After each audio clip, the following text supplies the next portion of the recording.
जय सदाशिव। सावन महीना शिव पार्वती से जुड़ी कथा सुनने की परंपरा को आगे बढ़ाते हुए सुनेंगे आज की कहानी कि शिव की मजाक से नाराज क्यों हुई पार्वती और सृष्टि पर क्यों हुई आपदा, क्यों आई आपदा। अब अमूमन ये देखा जाता है कि जब पति पत्नी के बीच में हंसी मजाक या किसी भी कारण से झगड़ा हो जाता है तो परिवार में कलह आ जाता है। एक पौराणिक कथा के अनुसार जब शिव जी के मजाक करने से माता पार्वती नाराज हो गई थी तो दोनों के बीच ऐसा झगड़ा हुआ कि संसार में तबाही मच गई थी।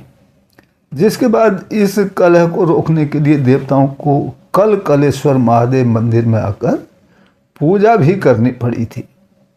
अब हुआ ये था कि एक बार माता पार्वती सभी माताओं के साथ मंडप में बैठी हुई थी तो उनका रंग दूसरी माताओं के सामने कुछ दबा हुआ लग रहा था, थोड़ा सांवला लग रहा था।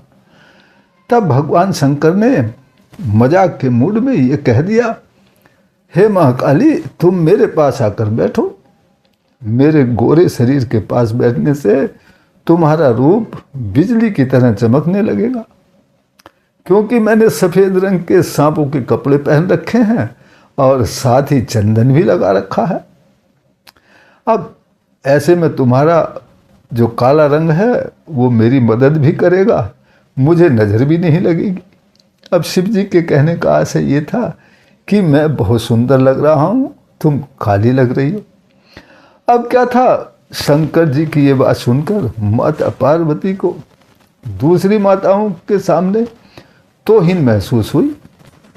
अब पत्नी सब कुछ बर्दाश्त कर सकती है, लेकिन दूसरी महिलाओं के सामने अपनी तौहीन बर्दाश्त नहीं कर सकती।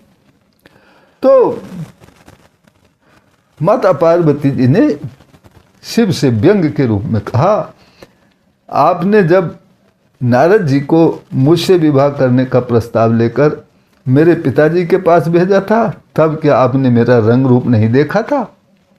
तब तो बस लग रहा था किसी तरह विवाह हो जाए। तब शिव जी ने भी तीखा बोल दिया और माता पार्वती ने भी व्यंग कर दिया। बस दोनों के बीच लड़ाई शुरू हो गई। अब दोनों शिव और शक्ति की लड़ाई से तीनों लोकों में प्राकृतिक आपदाएं आने लगी। पंचतत्व अग्नि, वायु, आकाश, जल, पृथ्वी में असंतुलन होने लगा और चारों तरफ हाहाकार होने लगा। अब ऐसा देखकर देवता, असुर आदि सभी भयभीत हो गए और शिव स्तुति करने लगे। तभी पृथ्वी में से एक दिव्य लिंग प्रकट हुआ और आकाशवाणी हुई कि इस लिंग की पूजा करने से शिव पार्वती के बीच का कलह दूर होगा। तब देवताओं ने लिंग का पूजन किया, जिसके बाद माता पार्वती का गुस्सा शांत हुआ और फिर से स्थिति सामान्य हो गई। तभी से इस लिंग को कलेश्वर महादेव के नाम से जाना जाता है।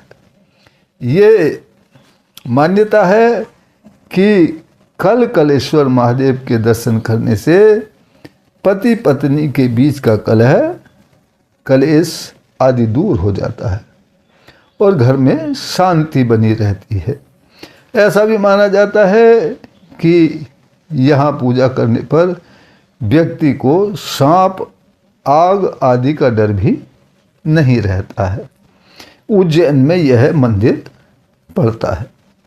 तो इस कहानी से यह भी शिक्षा मिलती है कि पति हो या पत्नी हो, जब अन्य लोगों के साथ कोई भी बैठा हो तो आपस में एक दूसरे की तौहीन नहीं करनी चाहिए और ये मजाक वाली बातें कलह का कारण बन सकती हैं।